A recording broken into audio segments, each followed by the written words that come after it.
Eh ben, écoutez, bonjour à tous. Euh, alors c'est toujours beaucoup de joie en fait, hein. Xavier, merci d'avoir prié pour le fait que je prenne de la joie, mais c'est toujours énormément de joie de pouvoir partager avec vous ce que le Seigneur m'a donné de partager justement. Merci encore Mathieu et Emma pour votre témoignage. On pourrait s'arrêter là en fait. C'était c'était voilà, enfin on voit la douleur du parcours aussi, ce à travers quoi vous êtes passé et comment le Seigneur relève. Et je pense que le chemin est encore à faire, mais en tout cas, voilà, et vous avez une famille en tout cas qui est là pour accompagner pendant le temps que le Seigneur vous donnera de passer ici. C'est vrai qu'on est en mouvement, hein, tous les uns et les autres. On est ici aujourd'hui et on est le corps local de, de cette Église universelle avec un grand E. Euh, alors, est-ce que tu vas à la salle, toi? Euh, alors, quand je pose la question à la génération des 18-35 ans sur le sport qu'ils pratiquent, la réponse est très souvent je vais à la salle. Alors pour moi c'est un peu un choc, hein. Moi avec mes 52 ans, quand on était jeune on sortait, on courait après un ballon. Voilà, mais bah, c'est culturel, donc aujourd'hui les jeunes vont à la salle. Et la question que je pose alors, en général, c'est est-ce que tu y vas souvent? Alors, en tout cas dans mon équipe, hein, j'ai une entreprise, donc on est une trentaine et j'ai pas mal de jeunes dans l'entreprise. Et alors il y a les accros. Alors j'en ai deux, trois. Alors effectivement, hein, c'est plutôt les gars, hein, ils sont beaux gosses, hein. Euh, et ils arrivent avec leur yaourt protéiné. Il y a tout le programme, hein. Donc il y a les accros, et puis il y a ceux qui disent ouais, ouais, ouais, j'ai un abonnement, ouais. Alors l'abonnement, je pense que le prix payé à la fréquentation, on doit être à peu près à 350 euros de la session, hein. Alors je sais pas quel est le prix d'un abonnement dans ces salles-là, mais voilà. Donc le parallèle, vous allez me dire, mais pourquoi est-ce qu'il me parle de ça? Alors, Charles-Olivier ou Carrie, hein, mon vrai prénom c'est Charles-Olivier pour ceux qui ne me connaissent pas. Mon surnom depuis que je suis tout petit c'est Carrie. Voilà, donc c'est la même personne, hein, ne vous inquiétez pas. Et donc, quand j'ai prêché bah, il y a quelques semaines, au mois de janvier, j'ai parlé d'aller dans le lieu secret, là où le Père nous attend. Donc avec ce verset, mais quand tu pries, entre dans ta chambre, ferme ta porte et prie ton Père qui est là dans le lieu secret. Et ton Père qui voit dans le lieu secret te le rendra. Matthieu 6, verset 6. Alors c'est un autre style de salle, mais on peut avoir un parallèle entre les deux.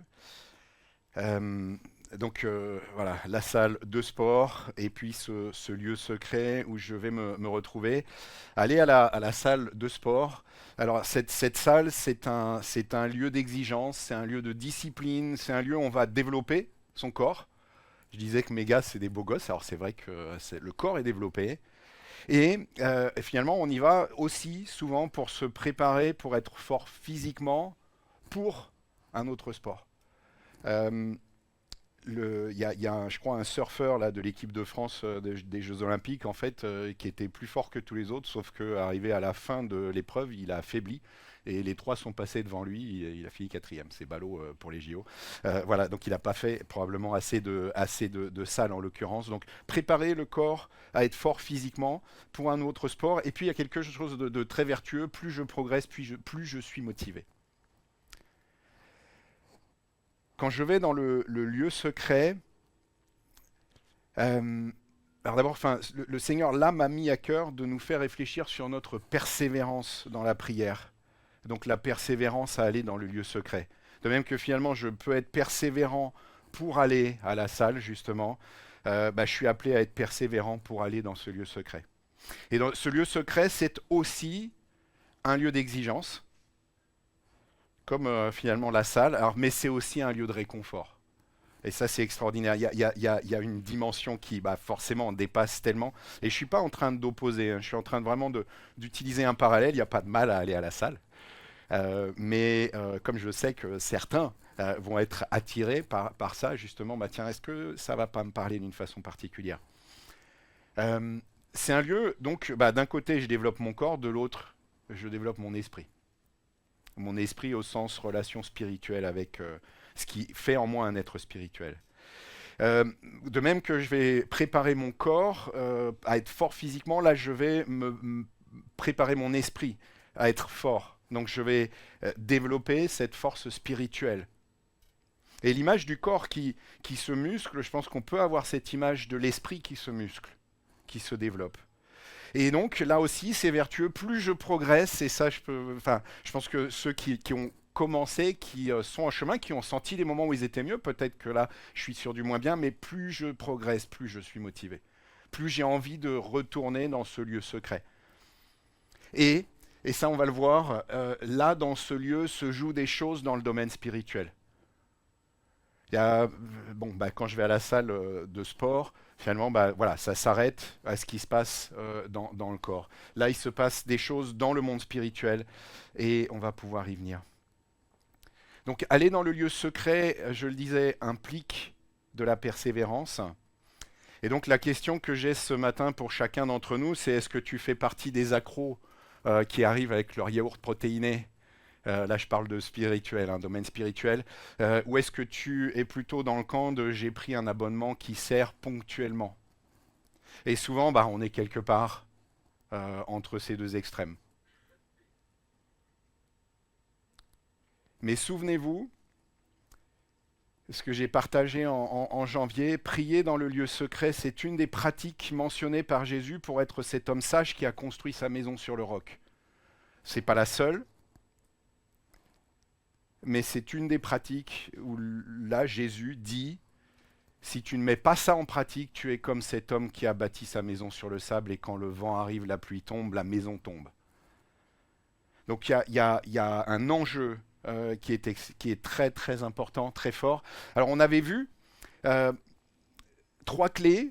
En particulier, on avait focalisé sur trois clés. J'en avais mentionné 8 et j'en ai trouvé d'autres depuis, mais ces trois premières clés qui permettent de rentrer. Donc qui quelque part me disent, ok, c'est plus facile d'aller à la salle parce que j'ai ces trois clés, j'ai ce lieu et ce moment choisi, déterminé. Normalement, j'espère que ça vous a poussé un petit peu à choisir ce temps et ce lieu quand j'en ai parlé du coup la fois passée. Commencer en entrant dans la gratitude. Et si je refais peut-être l'image de la salle de sport, bah on va peut-être commencer par quelque chose qu'on aime faire, quelque chose qui est plus facile. Tiens, je vais aller faire un peu de rameur. Et puis je vais le mettre en mode soft. Donc je commence par quelque chose que j'aime, quelque chose que j'apprécie. Je vais donc exprimer ma gratitude envers le Seigneur. Et puis le troisième point qui pour moi est tellement beau, c'est viens comme tu es devant le Seigneur. N'attends pas d'être parfait. Viens comme tu es devant le Seigneur. Alors mon objectif ce matin, voilà, on part en montagne, on a ce sommet à gravir, et mon objectif ce matin, c'est que nous puissions repartir avec cette conviction de l'importance de persévérer dans le lieu secret. Oui, et Amen, y entrer par l'adoration, la gratitude, et oui, y entrer quand les circonstances sont difficiles, en criant à Dieu aussi, et ça on l'avait vu ensemble. Et y rester et y revenir parce que ce qui s'y passe dépasse ce que l'on peut imaginer. Donc oui, c'est vrai, c'est un lieu d'exigence et de discipline. Mais combien il est vrai aussi que c'est un lieu qui devient un lieu de délice. Et je pense que beaucoup d'entre nous peuvent dire oui, c'est vrai, quand j'y vais, quand je suis dans ces temps particulièrement engageants, où j'ai des facilités à aller dans ce lieu secret, combien effectivement c'est un lieu de délice. Et c'est un lieu qui devient un lieu de combat. Et on va voir ça. Et c'est un lieu où je suis préparé au combat auquel je suis confronté. Et c'est un lieu, et je le répète, où je mets en œuvre des puissances spirituelles particulières. Et en l'occurrence, c'est le prophète Daniel qui va nous guider aujourd'hui donc autour de deux vérités particulières. Puis on aura un troisième temps, on va voir de façon particulière que tout ça s'adresse à nous. Et donc, première étape, alors l'image a été générée par l'IA, hein, donc je vous laisse juge. Mais quand on va lire ce qu'on va lire, quelque part, on se rend compte que, bah oui, il y a certainement des choses qui ressemblent dans une certaine mesure à ce qu'on a là, qui se passe dans les lieux célestes. Et donc, premier point, c'est on a un appel à prier avec persévérance parce qu'il y a un combat dans le monde spirituel. Et donc, Daniel, chapitre 10. Alors, ceux qui connaissent Daniel le savent. Daniel n'est pas forcément dans l'ordre chronologique. Et en l'occurrence, Daniel 10, dans le temps, se passe, on le sait, parce que ça se passe du temps du roi Cyrus. Et le chapitre 9, on nous parle du roi Darius. Et en fait, Darius est venu après Cyrus, mais le chapitre 9 est avant le chapitre 10. Et il y a un message de toute façon derrière ça, mais c'est pas ça l'important. Ce qui est important, on va le voir, c'est ce qui se passe en fait concrètement. Et comment les choses se passent. Et je vous invite donc alors à écouter, j'ai pas mis en slide tout le texte, le début oui, donc durant la 3e année du règne de Cyrus, roi de Perse, un message de Dieu fut révélé à Daniel, appelé aussi Belchatsar. Alors pour information, Daniel était un juif exilé. Euh, on est vers dans les années moins 580 quelque chose, donc avant Jésus-Christ. Et le peuple avait été alerté déjà par les prophètes à plusieurs reprises sur l'infidélité. Et Dieu avait prévenu, si vous continuez comme ça, vous allez aller en exil. Et ça s'est effectivement passé. Donc Daniel fait partie de ces exilés qui sont donc à Babylone, qui ont été sélectionnés. Donc c'était un peu les jeunes prodiges, entre guillemets, les jeunes talentueux. Et donc Daniel est là, à Babylone, dans des circonstances qui ne sont pas forcément hyper sympathiques. Hein. Voilà, je suis un exilé, je ne suis pas dans mon pays. Alors et on veut faire de moi un grand de ce royaume. Et donc on continue. Ce message digne de foi annonçait de grandes difficultés. Daniel y réfléchit attentivement et en découvrit le sens grâce à la vision. Alors, et en fait, on va voir cette vision justement. Et donc, c'est dit, à cette époque, moi, Daniel, j'observais les rites de deuil pendant 3 semaines complètes. Je ne mangeais aucun mets délicat, je ne consommais ni viande ni vin et je renonçais à me parfumer la tête jusqu'à ce que ces 3 semaines soient passées. Et au verset 10, donc là on a un morceau du verset 10, alors une main me toucha et me fit tenir tout tremblant sur mes genoux et mes mains. Le personnage me dit, Daniel, toi que Dieu aime, efforce-toi de comprendre le sens des paroles que je t'adresse. Tiens-toi debout, car c'est auprès de toi que j'ai été envoyé en cet instant. À ces mots, je me mis debout en tremblant encore. Donc c'est Daniel qui parle. Et cet ange ajouta, n'aie pas peur, Daniel. Écoutez bien ça. Dès le premier jour où tu as manifesté ton humble soumission envers ton Dieu, donc là c'est l'ange qui parle à Daniel, dès le premier jour où tu as manifesté ton humble soumission envers ton Dieu, en ayant à cœur de comprendre ce qui se passait, ta prière a été entendue et je me suis mis en route pour t'apporter la réponse. Et verset 13 nous dit, mais l'ange protecteur de l'empire perse s'est opposé à moi pendant 21 jours, jusqu'au moment où Michel, l'un des principaux anges, est venu à mon aide. J'ai donc été retenu auprès des rois de Perse. Et maintenant, je viens pour te faire comprendre ce qui arrivera à ton peuple dans l'avenir, car voici encore une vision qui concerne ce temps-là. Alors, qu'est-ce qui se passe là? Moi, quand j'ai pris conscience assez tardivement de ce que décrit en fait le passage. L'ange s'est mis en route il y a 21 jours, mais l'ange protecteur de l'Empire perse s'est opposé à lui. On est dans la Bible ou on est dans un manga? Non, mais, et je pense que, est-ce qu'on se rend compte, donc je le dis en rigolant, mais est-ce qu'on se rend compte de ce qui se passe dans les lieux célestes, dans le monde spirituel? Et je crois que bien souvent, on ne s'en rend pas compte. Voilà, c'est parce que finalement, on vit dans un monde en France très rationnel, etc. Et c'est bien dans la Bible, c'est bien écrit dans la Bible telle qu'elle. Voilà, alors donc cette histoire, oui, nous révèle une dimension invisible, de la réalité spirituelle que nous ne voyons pas. Et nos prières déclenchent des mouvements dans le monde céleste que nous ne soupçonnons même pas. Comment est-ce que Daniel pouvait savoir qu'en lisant Jérémie, euh, euh, il allait, et en se mettant en prière, lisant Jérémie, c'est le passage d'après, pardon, mais qu'en se mettant en prière, il allait déclencher la venue de l'ange et que ça n'allait pas venir tout de suite parce qu'il y avait de l'opposition qui a duré 21 jours. Donc on voit la persévérance de Daniel. Alors, est-ce que ça ne te rappelle rien? Donc là, on voit une image de l'apôtre Paul qui écrit aux Éphésiens, passage qu'on connaît bien, hein, on parle de l'armure du chrétien. Mais est-ce qu'on réalise ce qui est écrit au début de ce passage sur l'armure du chrétien, verset 12, car nous n'avons pas à lutter contre des êtres humains, mais contre les puissances spirituelles mauvaises du monde céleste, les autorités, les pouvoirs et les maîtres de ce monde obscur. Voilà, je ne suis pas juste en train d'aller dans le monde et de débattre avec des gens qui croient ou qui ne croient pas. Il se passe des choses dans le monde spirituel et c'est bien ce dont l'apôtre Paul, nous parle. Et du coup, je pense qu'on peut mieux comprendre tous ces passages. Alors là, j'ai pris juste cette illustration de Moïse. Je crois que c'est quand il se bat contre les Amalécites, donc le peuple se bat et Moïse doit avoir les bras levés et à chaque fois qu'il ne tient plus et que les bras se baissent, le peuple perd du terrain et à chaque fois qu'il relève les bras, le peuple regagne du terrain. À la fin, il faut que Josué et je ne sais plus qui lui tiennent les bras pour que finalement la victoire soit acquise. Et on a une image vraiment de la prière, de l'intercession.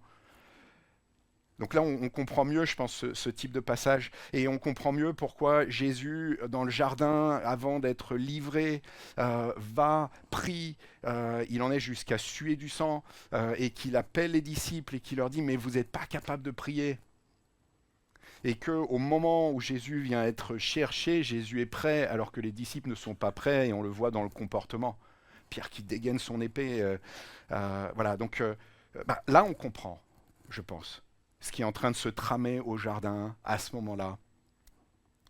Il y a un combat et Jésus est en train de se préparer. Il est en train de vivre ce combat en étant conscient de ce qui est en train de se passer à ce moment-là. Alors, du coup, on voit au travers de ce passage la puissance et l'importance du coup de la prière fervente.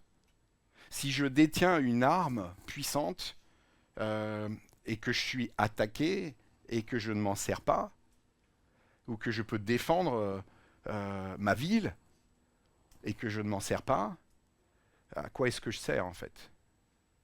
Donc je nous pose la question collectivement en tant qu'Église, à quoi est-ce que je sers si je ne suis pas dans le combat, dans la prière, alors qu'il se trame un combat dans les lieux célestes. Et qu'on voit au travers de ce passage de Daniel que la prière est efficace et qu'elle déclenche des choses qu'on n'imagine même pas.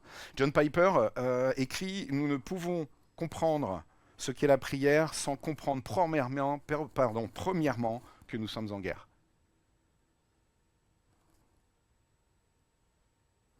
Et on a ce verset de Jacques 5, verset 16, « La prière fervente du juste a une grande efficacité. » Alors une grande efficace parfois dans les traductions, je me suis toujours posé la question, je n'ai pas creusé pourquoi c'est dit comme ça.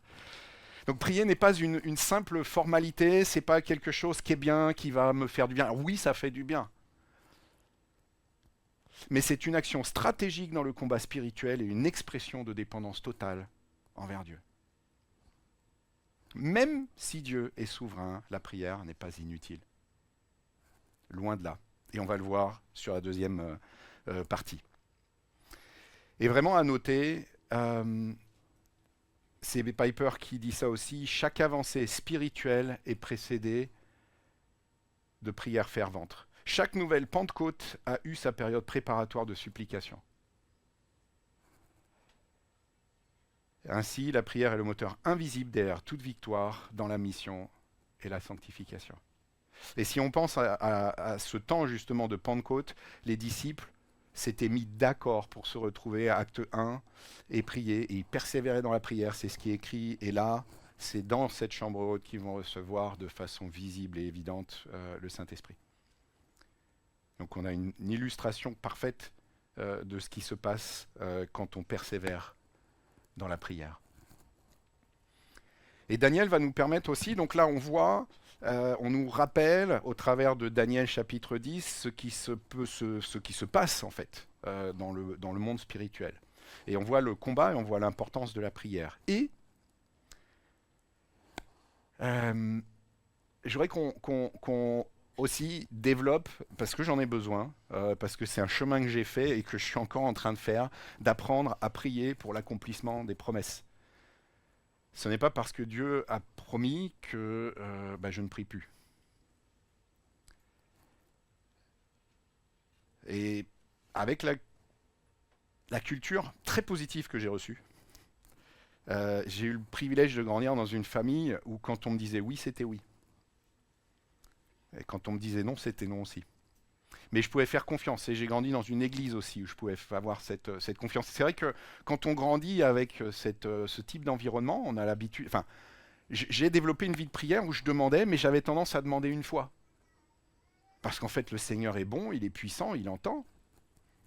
Donc il va faire. Et en fait, c'est une mauvaise compréhension de l'appel de la Bible. La Bible nous démontre que la promesse reçue appelle à l'engagement dans la prière, et on va le voir là avec Daniel. Donc, Daniel chapitre 9, cette fois-ci, versets 1 et 2, durant la première année où Darius, fils de Xerxès, de la dynastie Mède, régna sur le royaume babylonien, moi, Daniel, je consultais les livres sacrés afin de comprendre la signification de ce que le Seigneur avait communiqué au prophète Jérémie concernant les 70 années pendant lesquelles Jérusalem devait être en ruine. Je me mis à jeûner et, vêtu d'habits en étoffe grossière, la tête couverte de cendres, je me tournai vers le Seigneur Dieu pour le prier et lui adresser des supplications. Je présentai au Seigneur mon Dieu cette prière de confession des péchés. Donc là, il va ensuite décrire ce que le peuple aurait dû faire et n'a pas fait. Donc Jérémie était un prophète qui d'ailleurs a été pendant un temps contemporain de Daniel. Et avant que le peuple soit envoyé en exil, Jérémie avait prophétisé en disant au bout de 70 ans d'exil, le peuple retournera au pays. Et d'ailleurs, je vais vous le lire, Jérémie 25, versets 11 et 13, tout ce pays deviendra une ruine, donc c'est Jérémie qui écrivait ça, un désert, et ces nations seront asservies au roi de Babylone pendant 70 ans. Mais lorsque ces 70 ans seront accomplis, je châtierai le roi de Babylone et cette nation, dit l'Éternel, à cause de leurs iniquités. Je punirai le pays des Chaldéens et j'en ferai des ruines éternelles. Je ferai venir sur ce pays toutes les choses que j'ai annoncées sur lui, tout ce qui est écrit dans ce livre, ce que Jérémie a prophétisé sur toutes les nations. Donc là, Daniel lit ça. Donc vous pouvez noter Jérémie 25, versets 11 et 13, à 13. Et puis Jérémie 29, versets 10 et 11. Alors on connaît très bien le verset 11, on a tendance à se l'approprier. Et pour moi, oui, amen, le peuple de Dieu peut se l'approprier, mais pour le projet global de Dieu. Et vous allez voir de quoi je parle. Donc verset 10 d'abord, mais voici ce que dit l'Éternel. Dès que 70 ans seront écoulés pour Babylone, je me souviendrai de vous et j'accomplirai à votre égard ma bonne parole en vous ramenant dans ce lieu, le lieu de Jérusalem. Car je connais les projets que j'ai formés sur vous, dit l'Éternel, projets de paix et non de malheur, afin de vous donner un avenir et de l'espérance. Donc Daniel, exilé à Babylone, lit ces textes sacrés, comme c'est écrit. Et là, Daniel, qu'est-ce qu'il fait?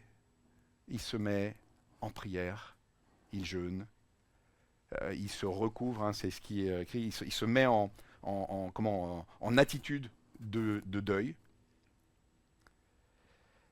Et un peu plus loin, donc, verset 18, Daniel dit, « Mon Dieu, écoute bien. Regarde attentivement, vois l'état de dévastation de notre ville, cette ville qui t'est consacrée.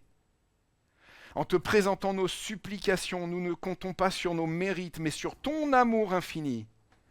Seigneur, écoute-nous. Seigneur, pardonne-nous. Seigneur, sois attentif. Par égard pour toi, mon Dieu, interviens sans tarder en faveur de cette ville et de ce peuple qui te sont consacrés. Waouh, c'est pas la prière de quelqu'un qui dit Seigneur, s'il te plaît. Et puis, c'est parti. Il engage le Seigneur à mettre en œuvre cette promesse. Et c'est pas moi, c'est pas mes efforts. Et au verset 20, ça continue. Je continuais de prier, de confesser mes fautes et celles d'Israël, mon peuple, et d'adresser mes supplications au Seigneur Dieu au sujet de sa montagne sacrée, donc la montagne de Jérusalem. Or, tandis que je priais ainsi, l'ange Gabriel que j'avais vu dans ma vision précédente s'approcha de moi d'un vol rapide, à l'heure où l'on offre le sacrifice de l'après-midi. Il m'instruisit en me disant, Daniel, je suis venu maintenant pour éclairer ton intelligence. Dès que tu as commencé de supplier Dieu, un message a été prononcé de sa part, et je suis venu te le communiquer, car Dieu t'aime. Donc, on voit l'impact. La promesse est bien là, mais Daniel se met à genoux, prie dans la durée, et on voit qu'il y a un lien entre ce que fait Daniel et la venue de ce messager. Dès que tu as commencé, c'est le verset 23 du chapitre 9, de supplier Dieu, un message a été prononcé de sa part et je suis venu te le communiquer, car Dieu t'aime. Donc, Daniel ne se contente pas de lire la prophétie, il s'engage dans une prière fervente, jeûnant, confessant les péchés d'Israël et implorant la réalisation des promesses divines. Ce n'est pas parce que Dieu a promis qu'il ne faut pas prier. Et j'ai envie de dire, bien au contraire. Donc Daniel, après avoir lu les écritures de Jérémie, donc, a compris que ces 70 années d'exil pour les ruines de Jérusalem étaient proches de leur terme. Cette découverte le poussa à s'adresser à Dieu en prière, jeûnant, revêtu de sacs et couvert de cendres, afin de confesser les péchés de son peuple, encore une fois, et implorer la miséricorde divine. Et donc il ne se contenta pas de lire cette prophétie, il la prend personnellement et il s'engage dans une prière fervente, implorant la réalisation des promesses divines. Et, alors, petit schéma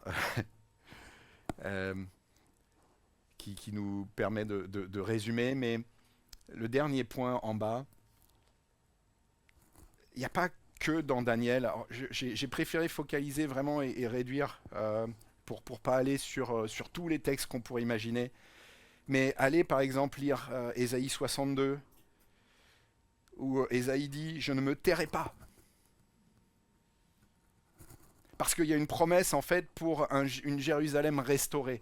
Et je ne me tairai pas. J'ai placé des sentinelles sur tes murs, elles ne se tairont jamais. Ô vous qui faites souvenir l'Éternel, ne vous donnez point de repos et ne lui laissez point de repos jusqu'à ce qu'il rétablisse Jérusalem et qu'il fasse d'elle ta louange, la louange de toute la terre.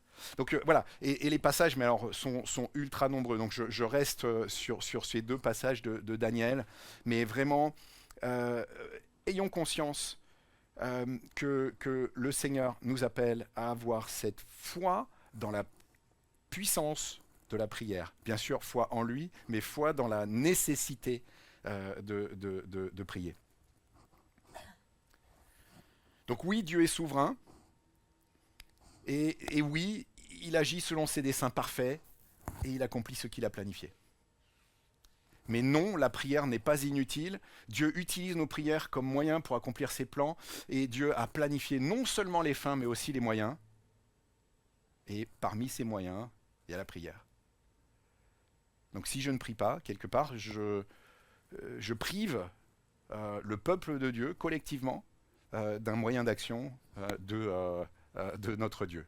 Alors ça, on ne comprend pas forcément. Ça reste mystérieux. Mais c'est un appel, c'est une demande, c'est un commandement de notre Dieu. Et quelque part, entre guillemets, on voit au travers de ces passages que ça marche. Alors pour Prier aussi avec persévérance, ça nécessite quand même de connaître le cœur de Dieu, demander à être éclairé pour savoir comment prier. Et alors, quelques propositions, mais alors vraiment, il y a quand même quelque chose. Je pense que le Seigneur, bien sûr, nous dit de prier pour nous-mêmes et de prier pour notre famille, mais il nous engage vraiment à prier déjà en première chose pour l'avancée du royaume. À se projeter et avoir grand pour le Seigneur. Et oui, le Seigneur s'intéresse à moi, mais le Seigneur me demande, réellement te demande de prier pour l'avancée du royaume, pour des vies sauvées, pour notre pays, pour notre ville, pour notre gouvernement, pour notre entreprise, pour notre famille, et pour la santé spirituelle et physique de tous ceux qui sont autour de moi. Et vraiment, voilà, il n'y a pas que le spirituel, il y a aussi le physique. Satan travaille pour nous faire chuter, pour nous diminuer, voilà. Euh, Soyons vraiment vigilants et on est appelé pour aujourd'hui encore. Donc c'est pas que dans Daniel, c'est pas que pour Ésaïe. Là, j'ai mis que des versets du Nouveau Testament. Luc 18, on connaît tous cette parabole du juge inique. Où cette dame demande au juge et le Seigneur dit, mais regardez, si ce juge inique, il est capable, lui, de répondre, si vous me demandez, donc il y a cet appel à persévérer. Éphésiens 6, verset 18, faites en tout temps par l'Esprit toutes sortes de prières et de supplications, veillez à cela avec une entière persévérance et priez pour tous les saints. 1 Thessaloniciens 5, 17, priez sans cesse. Colossiens 4, 2, persévérez dans la prière, veillez-y avec action de grâce. Luc 21, 36, veillez donc et priez en tout temps. Et puis Philippiens 4, verset 6, 7, vous savez, pour ceux qui me connaissent, c'est un de mes passages préférés, Philippiens 4, ne vous inquiétez de rien, mais en toute chose, faites connaître vos besoins à Dieu avec des prières et des supplications, avec action de grâce. Donc en remerciant, il y a toujours ce cœur reconnaissant qui vient avec, et la paix de Dieu qui surpasse toute intelligence comblera vos cœurs et vos pensées. Voilà, donc encore une fois, je pense qu'on ne peut pas repartir de là en disant ok, c'est pour les autres. Je pense pas. Alors je suis prêt à débattre avec vous, hein, si vous n'êtes pas convaincu. Je me tiendrai dehors. Mais voilà, réalisons encore une fois qu'il y a un combat, ce que dit Piper. Voilà. Oui, je ne peux pas comprendre bien ce que c'est que la prière si j'ai pas conscience qu'il y a effectivement un combat. Très rapidement, 3 minutes pour ce dernier point. Il me transforme au travers de mes prières. Il y a ce combat, il y a tout ce dont on a parlé. Alors pourquoi est-ce que je mets cette image ? J'ai aimé, encore merci Xavier d'avoir préparé cette semaine de jeûne et de prière. Moi je suis encore dans cette dynamique d'avoir lu, d'avoir médité, d'avoir prié ce psaume 119. Ceux qui ne l'auraient pas fait, je vous recommande de le faire maintenant. Xavier, tu pourras repartager le livret qui nous a conduits. Et pourtant, il y avait une notion de je vais à la salle. Parce que quand on le lit, ce psaume 119, ça se répète quand même beaucoup. Alors ça redit les choses d'une façon, etc. Mais il y a quand même... c'est pas une disserte que l'éducation française validerait. Hein. Ne pas répéter, voilà. Et par contre, mais qu'est-ce que ça m'a fait du bien. Et ces psaumes, ils sont faits pour être priés et chantés, donc c'est pas juste une lecture. Et donc finalement, j'ai mis cette image parce que, pour ceux qui font un peu de bricolage, le jour où vous devez relasurer ou refaire vos volets, alors nous on a refait toute une clôture là, dans les Cévennes. Alors d'abord, il faut poncer, puis il faut y passer, puis repasser, parce que les angles, ça passe pas bien, etc. Puis après, il faut l'azurer. Alors même la première couche, il faut passer, puis repasser avec un angle différent, et puis 2 couches et 3 couches. Et finalement, y a de ça avec la parole de Dieu. Quand vraiment on lit ce psaume 119 et les psaumes en général, du coup, encore une fois, qui sont faits pour être justement chantés et priés, je vais le lire et je vais le relire. Et en fait, le Seigneur va me travailler, me transformer en repassant par les différents angles nécessaires et pour que mon intelligence, qui est limitée, soit travaillée par son intelligence. Et dans le psaume 119 qui était frappant, c'est on voyait d'un côté le psalmiste qui disait je me régale de tes paroles, et il y avait la prière qui allait dans le sens je veux me régaler de tes paroles. Et de l'avoir prié, je suis convaincu, mais convaincu, absolument convaincu que j'ai une joie et un plaisir de venir justement dans le lieu secret parce que j'ai prié avec vous. Donc là, on était moins dans le lieu secret, on était dans le lieu secret ensemble. Mais vraiment, moi je peux témoigner de ça. C'est depuis qu'on a vécu cette semaine de jeûne et de prière, mais oui, mais parce que j'ai prié avec foi, avec vous, ces paroles qui disaient Seigneur, donne-moi la joie. Donne-moi de me régaler de la parole, de ta parole. Mais honnêtement, c'est. Donc vraiment, je vous engage à ne pas rater, cette soirée de vendredi soir. On n'est pas parfait. Peut-être que la forme, vous aimeriez qu'elle soit autrement. Eh ben, on partage. Dites-le. Tiens, moi, j'aimerais que ce soit plus comme ça, etc. Qu'on ait plus de texte, plus. Mais venons, engageons-nous vraiment pour être comme cette barrière qui a été travaillée en bois précieux et qui est justement protégée et qui a toute son utilité parce qu'un volet qui s'est délabré, à un moment donné, il ne fait plus son œuvre. Alors, en conclusion, on reste après avoir été à la salle et avoir refait les volets, on va enfoncer un clou. Mais j'aime bien cette image en fait. Vous savez qu'il y a des concours de celui qui va réussir à enfoncer le clou en le moins de coups possible. Je vous ai partagé du coup un petit peu de mon parcours où j'ai grandi dans ce contexte qui fait que c'est plus compliqué pour moi entre guillemets d'être celui qui demande. Mais par contre j'ai compris, il y a un combat et donc dans ce combat je dois prendre ma place et je comprends que même si la prière est incroyablement puissante, et oui, le Seigneur peut, grâce à la prière en un coup de marteau, en une prière, il peut changer une vie. Je pense que beaucoup peuvent le témoigner. Mais le Seigneur nous dit, tous les clous ne s'enfoncent pas en un coup. Et donc, un tel a un problème de santé, je prie pour mon frère, ma soeur, je prie pour Agénor, par exemple, qui doit normalement se faire réopérer. Il est où Agénor? Il est là. Donc on va continuer à prier. Et c'est pas, tiens, j'ai prié dimanche passé, donc entre guillemets, c'est... Non, j'ai prié dimanche passé. Agénor, est-ce que je peux passer chez toi pour reprier? Est-ce que, voilà, c'en est où? Est-ce que tu vas mieux? Finalement, ça fait penser à ce médecin qui donne des médicaments et qui dit, est-ce que tu vas vraiment mieux? Je prie pour que tu ailles mieux en fait. Donc il n'est pas interdit, au contraire, d'aller voir la personne et dire est-ce que tu vas mieux? Écoute, on va reprier parce que le clou il est peut-être pas encore assez enfoncé. Et pourquoi est-ce que je me permets de prier de cette façon-là? Parce que quand même je lis dans la parole prier pour les malades. Et le Seigneur il m'appelle pas à prier pour un truc qui sert à rien. Donc je comprends l'intention du Seigneur, je comprends comment le Seigneur est, donc je vais persévérer pour prier pour les malades, et je vais le faire dans la durée. Et oui, je comprends aussi de ma lecture de la parole que tout le monde n'est pas guéri. Je le constate dans la parole, donc j'ai cet équilibre, mais j'ai cette foi, et quelque part, je vais demander au Seigneur, et je prie de plus en plus comme ça pour dire, Seigneur, montre-moi comment est-ce qu'il faut que je prie.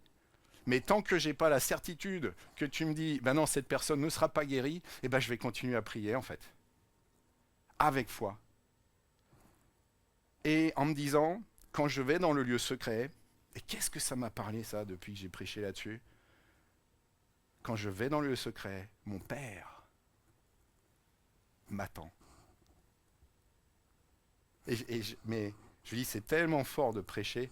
Parce que quand on prêche, on se nourrit en premier à soi. Mais depuis, du coup, 3-4 semaines, je ne sais plus, à chaque fois que je vais effectivement dans le lieu secret, donc là, j'ai respecté l'engagement que j'ai pris devant vous. Donc au bureau, là, j'arrive, je prends ce temps. Et je ferme véritablement la porte de mon bureau. Et je me dis, je rentre dans le lieu secret. Et là, je me dis, au moment où je me retourne, je sais que le Seigneur est avec moi à longueur de journée, le Saint-Esprit, mais il y a une dimension supplémentaire. Là, c'est un temps de qualité. Il est où, Olivier?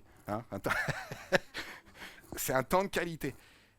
Et je ferme la porte pour ce temps de qualité. Et là, j'ai mon Père qui est assis, qui m'attend, qui m'accueille. Et imaginez la puissance de la prière à ce moment-là.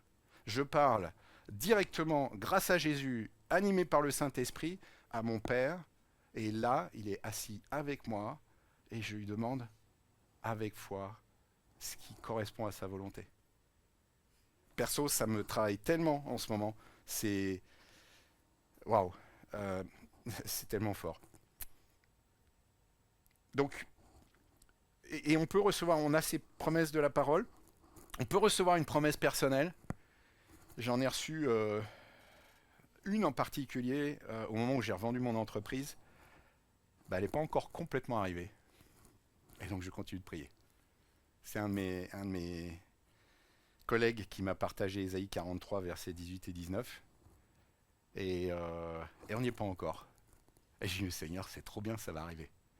Et Seigneur, tu me demandes de prier dans ce sens-là pour que ça arrive. Waouh. Donc voilà, encore une fois, la Bible nous montre que tous les clous ne s'enfoncent pas en un seul coup. Et bien souvent, nous nous arrêtons au premier coup, au deuxième coup ou au troisième. Alors, pour ma part, j'ai renouvelé mon engagement vis-à-vis du Seigneur et j'ai défini donc en particulier un lieu, un moment, mais que je désire en fait voir se multiplier tout au long de la journée. C'est ce que nous montre la parole justement, c'est que c'est pas exclusif. Tiens, c'est ce moment-là. C'est commencer par des petites sessions à la salle. Pour les développer et que ça devienne une habitude en fait, vraiment, et puis une envie. Tiens Seigneur, j'y vais parce que là il y a ce combat qui se trame et il faut que j'y sois. Donc là je vais dans cette salle, par contre loin du bruit et des miroirs. Contrairement à nos salles de muscu où il y a de la musique en général, il y a des miroirs où on peut se regarder là ce qui est en train de se passer. Mais justement, où le Seigneur nous met aussi ce miroir et nous montre où on en est. La Bible est un miroir, hein, nous dit la parole. Et nous montre là où on progresse, nous montre là où on doit progresser, et nous montre, tu l'as dit Vivien tout à l'heure, combien on est aimé par notre Dieu. J'invite à prier. Et Seigneur mon Dieu, vraiment je te remercie pour ton amour, pour ta pédagogie aussi. Seigneur, tu es un Dieu vivant. Tu es ce Dieu qui agit aujourd'hui et merci, Mathieu et Emma nous l'ont rappelé chacun à leur manière dans leur vécu. Seigneur, je te demande vraiment collectivement et individuellement chacun d'entre nous de nous donner cette conviction que tu nous appelles, Seigneur, à aller dans le lieu secret avec persévérance, Seigneur, avec cette conscience des enjeux. Seigneur, je te demande vraiment de donner à chacun d'entre nous de trouver pour commencer, Seigneur, cet endroit et ce moment chaque jour pour, Seigneur, vraiment venir à toi. Et ne pas oublier de rentrer effectivement par la gratitude. Parce que c'est tellement, et oui, et c'est tellement beau, et c'est tellement fort. Et là, on réalise que tu nous accueilles, et puis on progresse progressivement, Seigneur, et on rentre dans cette notion de combat. Seigneur, je te prie pour mes frères et mes sœurs, et au nom de Jésus, parce que je sais qu'il y a un combat effectivement spirituel, je te demande, Seigneur, de venir guérir, de venir travailler dans les corps, de venir, Seigneur, rétablir, Seigneur, les âmes aussi qui ont été abîmées. Et Seigneur, je prie au nom de Jésus, parce que tu nous le dis, Seigneur, que quand on prie au nom de Jésus, tu entends et que tu agis. Et Seigneur, je te demande de nous aider collectivement vraiment à progresser ensemble. Viens nous travailler, viens nous convaincre, oh mon Dieu, par ton esprit. Au nom de Jésus. Amen.